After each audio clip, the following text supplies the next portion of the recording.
Hey guys, I think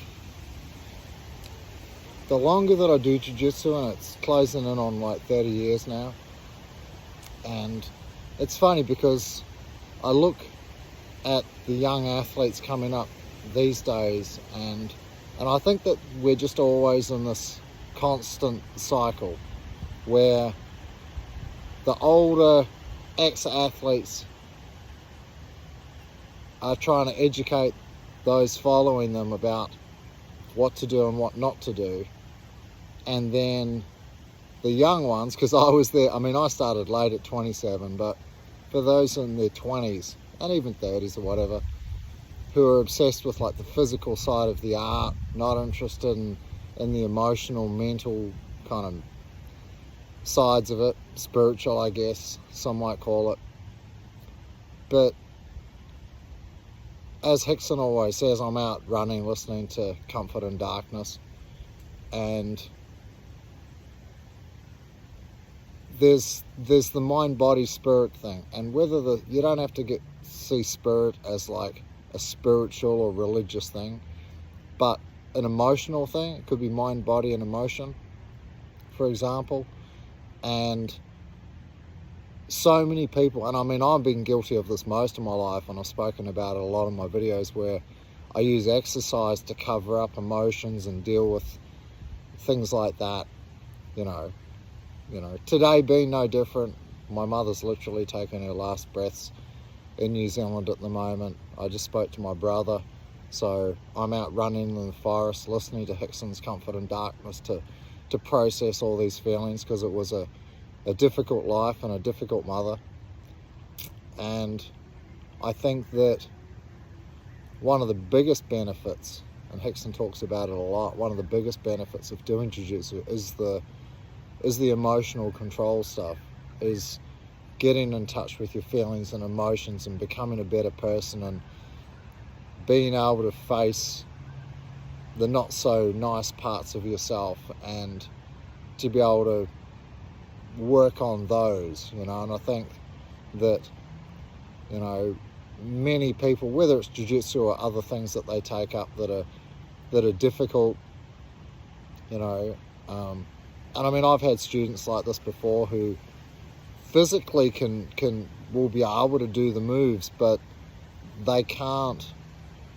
There's emotional blockage there that won't let them persist or be tenacious or develop resilience, or they're impatient, and yes, I'm talking about grades and stuff like that, and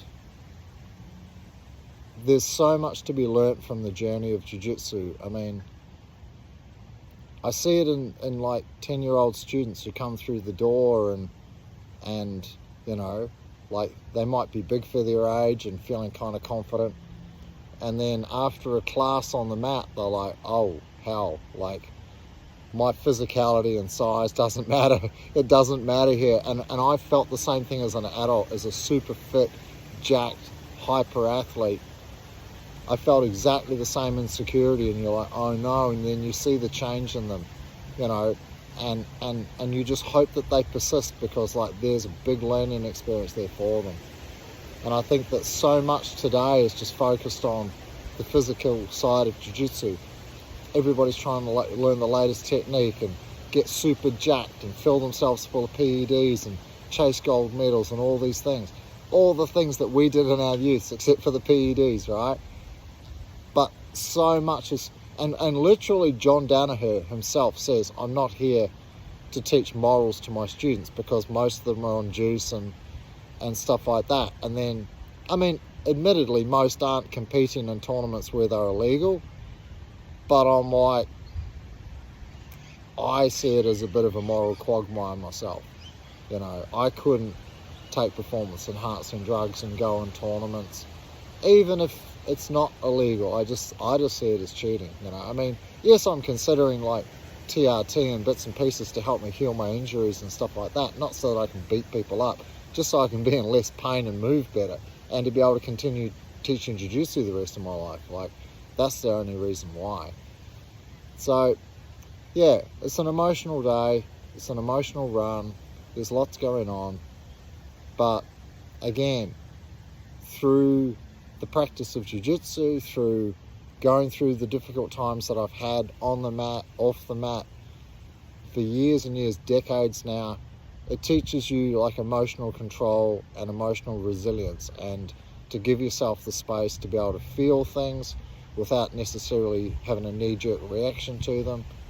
And yeah, I think that it's seriously overlooked by a lot of athletes. Like I mean, there's some young guys, but I mean, I get it. I was in my 20s and 30s, I was just all about the body. Like you're dealing with a lot of stuff. You want to win everything. You're super competitive. You want to make money. You want to do these things. Testosterone is driving you to compete and conquer and stuff like that.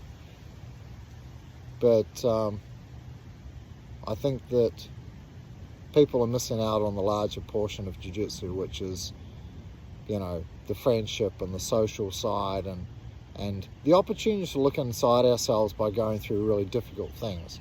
Whether it's the ego is the most obvious one, you know, like coming along and trying jiu-jitsu and realizing that you can't fight, and then struggling away as a white belt, trying to figure the moves out and trying to know that you know, like you're mostly the nail most of the time, and then occasionally you're the hammer, and you get a bit of a, you know, you're like, wow, I feel good, and then you roll with the blue belts and you can't do anything, and then you become a blue belt, but then you roll with the purple belts and you can't do anything to them, and it just never stops. You know, we're all on the same ladder.